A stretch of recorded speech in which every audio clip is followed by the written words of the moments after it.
Morning students, मैं doctor तृप्ति विजयवर्गीय अपने YouTube channel पर आप लोगों का वेलकम करती हूँ और उम्मीद है मेरे सारे वीडियोस आपको पसंद आ रहे हैं और समझ में आ रहे हैं। अगर आपको मुझे कोई सजेशन देना है, कोई क्वेरी हो, you can ask me on the Facebook, on the comment box, you can ask me freely, right. Hopefully आपको मैं जो भी सिलेबस है उसके हिसाब से आपका वीडियो कंप्लीट फॉर्म में ही तैयार करती हूँ ताकि आपको कंसेप्ट क्लियर हो जाए। इसी रिगार्ड में आगे बढ़ते हैं। मैनेजमेंट को हम कवर कर रहे थे। आज मैं आपको बताने वाली हूँ कितने प्रिंसिपल्स होते हैं मैनेजमेंट के।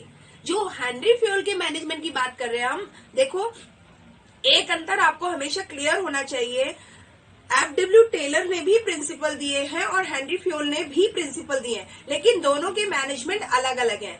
हेनरी फ्योल ने हमेशा एडमिनिस्ट्रेटिव मैनेजमेंट की बात की है, जिसको जनरल मैनेजमेंट कहते हैं, राइट। उसके प्रिंसिपल है 14। और जो टेलर है, जिसको फेडरिक विंस्लो टेलर के नाम से पूरे नाम से जानते हैं, उन्होंने हमेशा 5 प्रिंसिपल दिए हैं, जो कि है साइंटिफिक मैनेजमेंट के, वैज्ञानिक प्रबंधन के, राइट। तो जब भी आपसे एडमिनिस्ट्रेटिव मैनेजमेंट या जनरल मैनेजमेंट की बात करेंगे, आपसे फ्योल के 14 प्रिंसिपल की क्वेश्चन किया जा रहा है। और अगर फ्योल बोल दिया है तो ऑब्वियस है कि ये जनरल मैनेजमेंट की ही बात कर रहा है। साइंटिफिक मैनेजमेंट के लिए या तो टर्म आएगी साइंटिफिक मैनेजमेंट या आएगा टेलर के प्रिंसिपल, वो टेलरिज्म कहलाता है। ये चीज थोड़ा सा ध्यान रखना है। कई बार स्टूडेंट गलती करके आते हैं, पूछा जाता है फ्योल के 14 प्रिंसिपल और लिख के आते हैं 5 प्रिंसिपल्स ऑफ टेलर, तो गड़बड़ हो जाती है। सब कुछ अच्छा आते हुए भी मार्क्स 0 हो जाते हैं। तो इस चीज का थोड़ा सा ध्यान रखना है। चलो आज आपको क्लास में बता रही हूं मैं, जो हेनरी फ्योल के 14 प्रिंसिपल्स हैं जनरल मैनेजमेंट के या एडमिनिस्ट्रेटिव मैनेजमेंट के, उनकी बात करते हैं। देखो पहले तो ये समझ लो कि ये एडमिनिस्ट्रेटिव मैनेजमेंट और साइंटिफिक मैनेजमेंट में अंतर क्या है। हालांकि मैं अलग से फिर से बताऊंगी आपको, लेकिन थोड़ा सा मोटे तौर पे समझ लो। जितना भी एक जनरल फॉर्म में हम मैनेजमेंट करते हैं वो तो है एडमिनिस्ट्रेटिव मैनेजमेंट, जो कि टॉप मैनेजमेंट करता है, और साइंटिफिक मैनेजमेंट वो होते हैं जो एग्जीक्यूटिव्स करते हैं।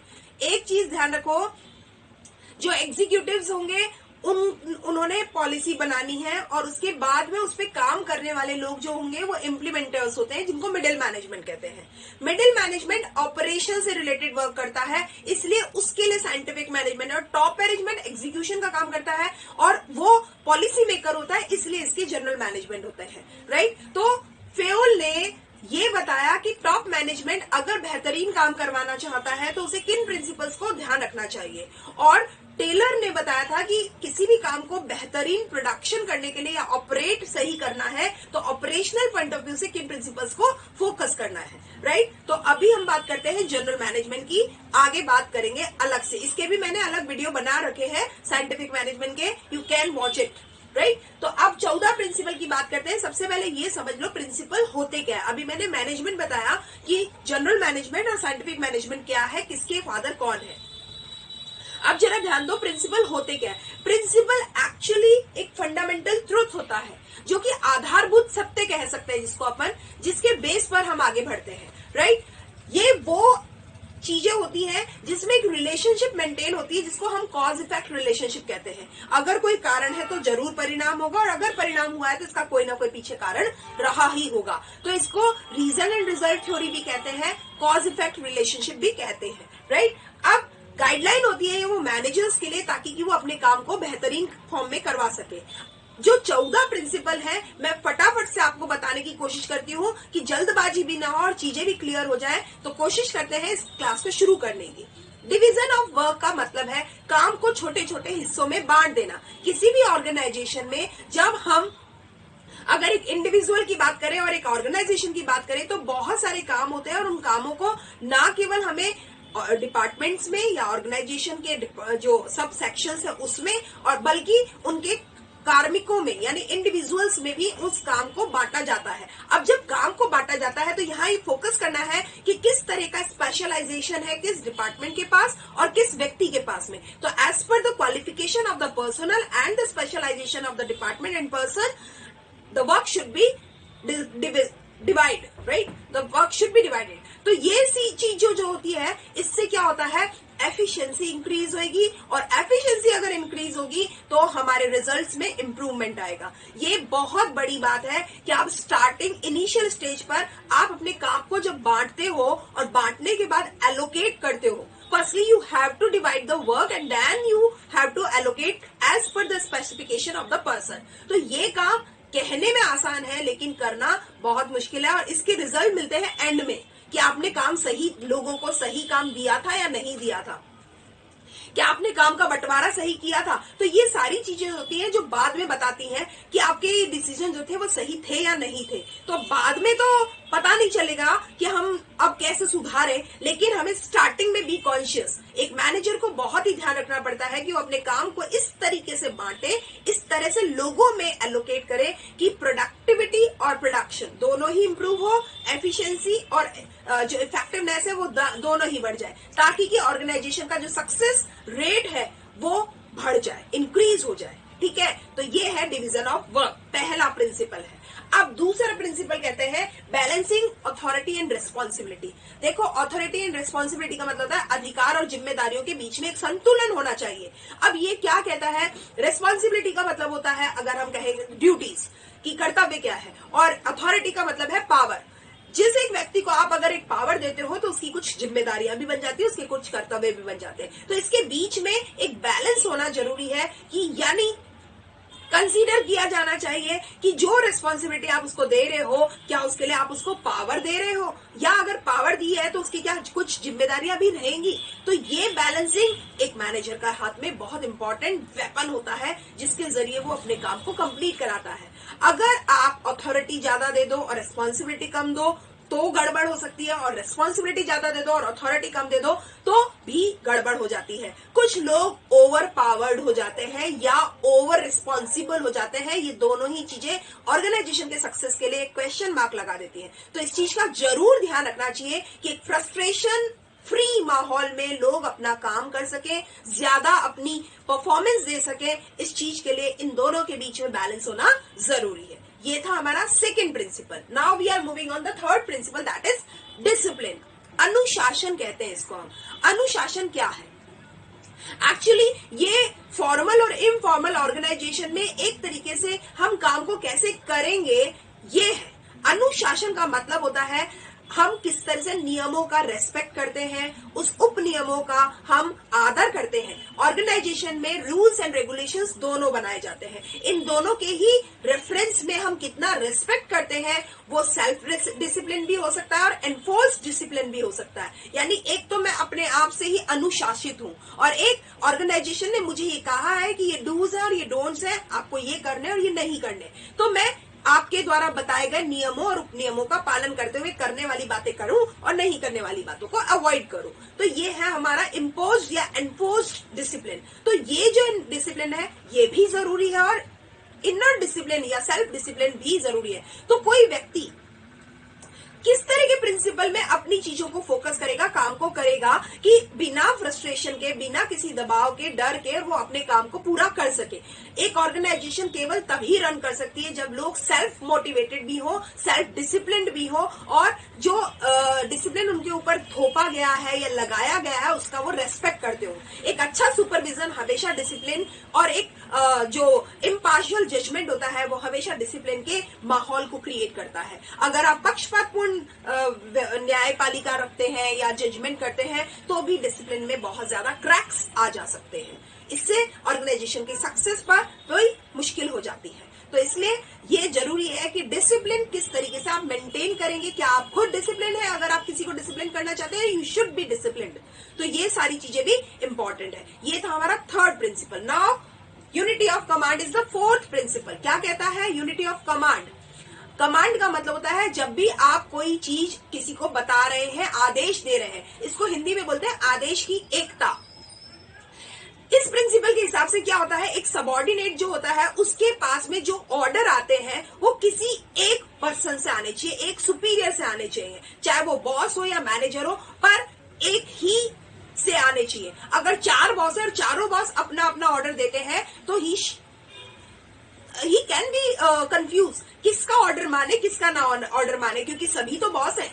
तो यहाँ पे उस बॉस को भी ध्यान रखना है कि कोई एक व्यक्ति ही व्यक्ति को आदेश दे, ऐसा नहीं हो बहुत सारे लोग आदेश करें, और इससे क्या होगा, सबऑर्डिनेट को अपनी जिससे आदेश मिला है उसे रिपोर्ट भी केवल उसी व्यक्ति को देनी है। अगर वो रिपोर्ट एक आदेश मिले किसी और से और रिपोर्ट किसी और बॉस को कर रहा होगा तो भी बहुत बड़ी मुश्किल हो जाएगी। तो यूनिटी ऑफ कमांड इस चीज में हमें सहायता देती है कि ड्यूअल सबऑर्डिनेशन ना होने पाए। ये प्रिवेंट करती है उस ड्यूअल सबऑर्डिनेशन को, ताकि क्या होता है, ड्यूअल सबऑर्डिनेशन की पॉसिबिलिटीज को जितना ज्यादा आप कम करेंगे उतना ही ज्यादा मैनेजर के जो फंक्शंस है उसमें कम से कम प्रॉब्लम होंगी।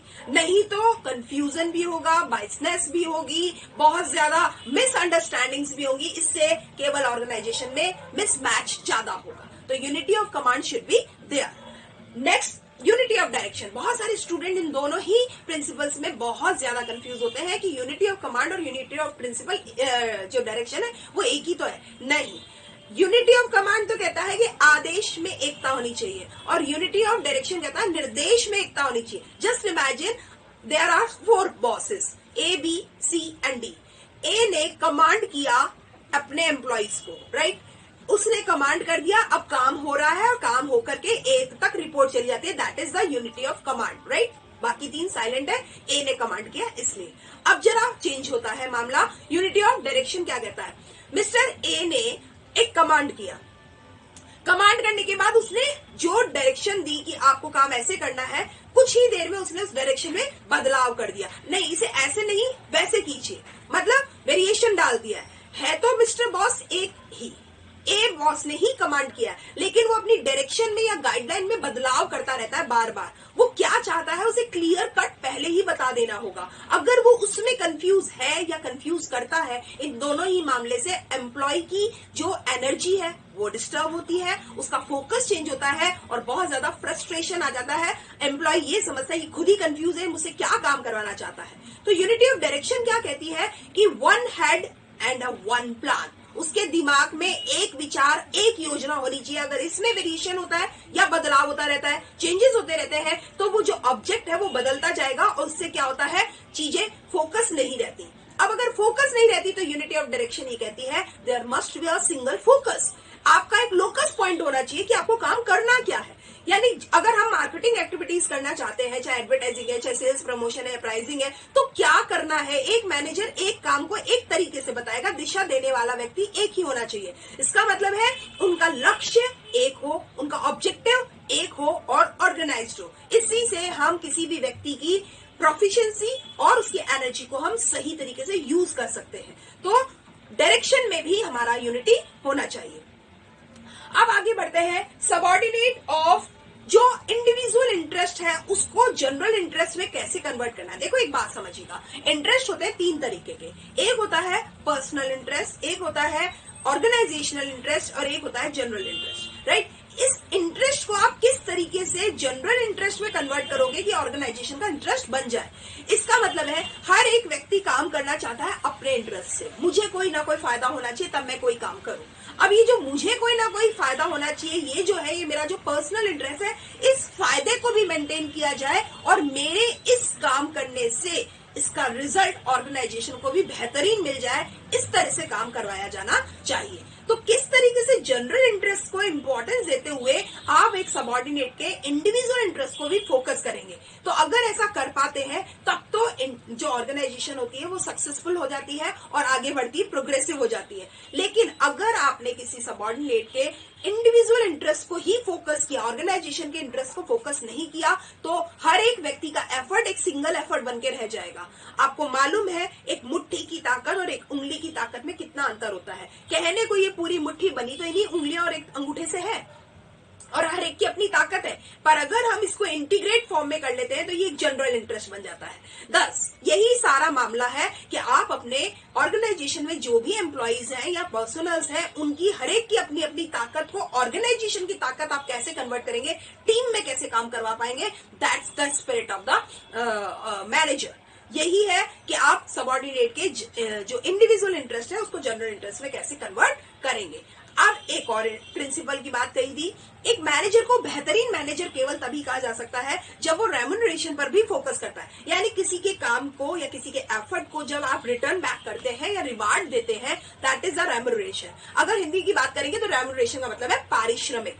अब पारिश्रमिक क्या कहता है, ये वो प्राइस होती है जो आपकी सर्विसेज के बदले में एक एम्प्लॉयर के द्वारा दी जाती है। ये एम्प्लॉयर को लिए और जो फर्म है उसकी तरफ से जब दी जाती है तो ये it should be just and fair, न्यायपूर्ण भी होनी चाहिए और उचित भी होनी चाहिए। अगर आप किसी व्यक्ति से जिस लेवल का काम लेते हैं उस लेवल के हिसाब से उसको रेम्युनरेट करें तो वो ज्यादा बेहतरीन और खुश होकर के काम कर पाता है। तो एक अच्छी रेम्युनरेशन पॉलिसी जो होती है एक संस्था के सफलता में एक बहुत महत्वपूर्ण कुंजी होती है, एक इंपॉर्टेंट की होती है। तो बेस्ट परफॉर्मेंस को बेस्ट रिवार्ड मिलना ही चाहिए, यही पॉलिसी इसको कहती है। इसी से लोगों में सेटिस्फेक्शन बढ़ता है, रिटेंशन पावर बढ़ती है और ज्यादा लॉयल पीपल हो जाते हैं। तो नॉन फाइनेंशियल या फाइनेंशियल कोई भी इंसेंटिव हो, इट शुड बी देयर, एक मॉनेटरी टर्म्स में भी होना चाहिए और कंपनसेशन हमेशा एक सिस्टम पे डेवलप होना चाहिए ताकि हर एक अच्छी परफॉर्मेंस को एक अच्छा रिवार्ड दिया जा सके।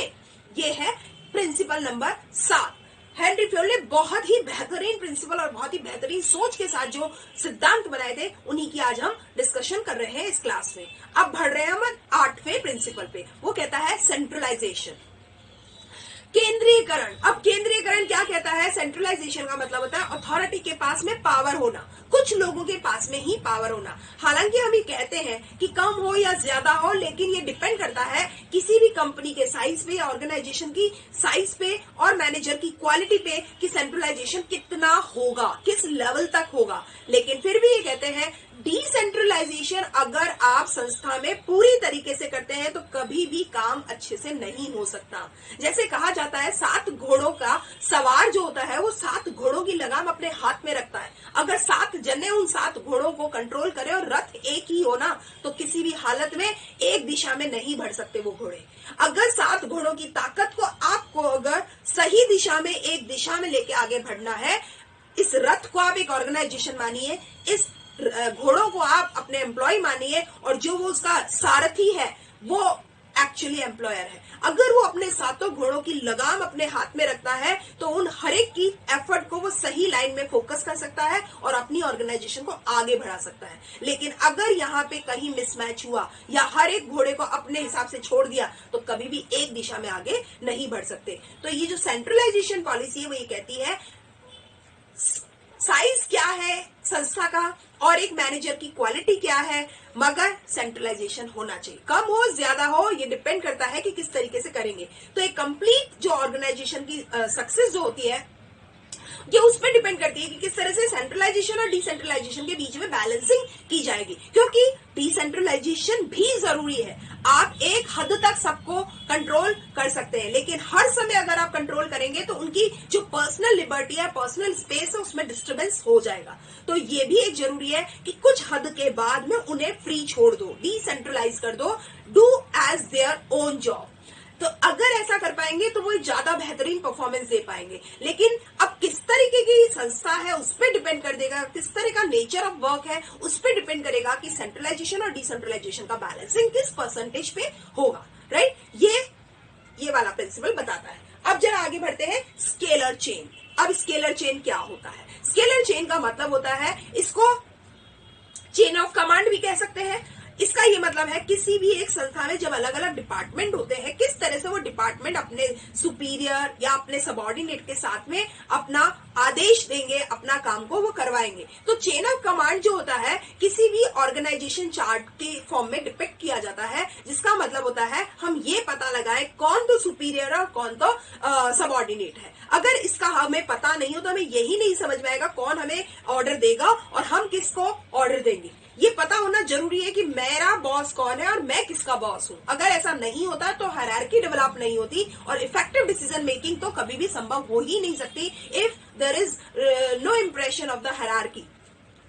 तो ये कह सकते हैं कि जो लाइन ऑफ अथॉरिटी होती है, जो टॉप से बॉटम की तरफ आती है, उसमें ये चेन ऑफ जो स्केलर चेन है या चेन ऑफ कमांड है, ये हमेशा ये फॉलो करवाती है कि ऑर्डर का फ्लो ऑफ डायरेक्शन या फ्लो ऑफ इंफॉर्मेशन क्या होगा, कौन किसको आदेश देगा और कहां तक आदेश जाएगा।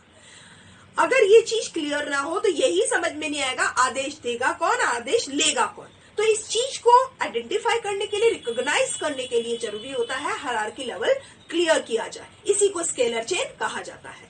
अब आता है 10th प्रिंसिपल, ऑर्डर। अब ऑर्डर क्या कहता है? ऑर्डर का मतलब है हर जगह हमें हर एक व्यक्ति को सही काम दिया जाना, सही जगह पर नियुक्त किया जाना बहुत इंपॉर्टेंट है। अगर एक व्यक्ति जिसे जो काम दिया गया उसे सही जगह ना दी गई हो, सही मशीन ना दी गई हो, सही मेथड ना दिया गया हो, तो बहुत ज्यादा मुश्किल हो जाएगी काम के बेहतरीन रिजल्ट्स पाने में। इसलिए ये जरूरी है कि इसमें मटेरियल ऑर्डर भी इंपॉर्टेंट है और लोगों को हम कहते हैं सोशल ऑर्डर भी इंपॉर्टेंट है। मटेरियल ऑर्डर का मतलब होता है हर एक चीज को सही समय पर सही जगह पर पहुंचाना, और सोशल ऑर्डर का मतलब है right man in the right place. तो सोशल ऑर्डर भी जरूरी है और जो मटेरियल ऑर्डर है वो भी जरूरी है। और इन दोनों के बीच में अगर मैन हो चाहे विमेन हो, मनी हो, मटेरियल, इन सब के बीच में एक बैलेंसिंग होना बहुत जरूरी है। Right place, right person, right time, it should be there. 8 rights है, 8 आर्स है, उसके बारे में आगे मैं कभी वीडियो में बताऊंगी आपको कि किस तरह से 8 आर होते हैं, right time, right person, right place, right opportunity वगैरह वगैरह। तो ये जो ऑर्डर है उसके बारे में हेनरी फ्योल ने 10th प्रिंसिपल के रूप में ये चीज बताई थी कि राइट पर्सन को राइट टाइम पे और राइट प्लेस पे नियुक्त करना भी इंपॉर्टेंट है। अब आते हैं जरा आगे वाले प्रिंसिपल पे, 11वें नंबर के principle, that is the equity, समानता। अब इक्विटी क्या है? एक मैनेजर को बायस फ्री होकर के काम करना चाहिए, उसको प्रिजुडाइज नहीं होना चाहिए, जस्टिफिकेशन होना चाहिए और काइंडलीनेस होना चाहिए। इसी को बोलते हैं समानता। अब समानता का ये कहता है कि आप लोगों के बीच में समान समझिए, उन्हें इंसान समझिए और लॉयल्टी और डिवोशन के आधार पर ऑर्गेनाइजेशन में उन्हें जज कीजिए। अगर इक्विटी प्रिंसिपल की बात कर रहे हैं तो ये कहता है कि एक जो मैनेजर होता है उसको काइंडनेस बना के रखनी चाहिए, एक इक्विलिटी को फॉर्म को डेवलप करना चाहिए, फेयरनेस होनी चाहिए, एक उचित होना चाहिए, समानता होनी जरूरी है।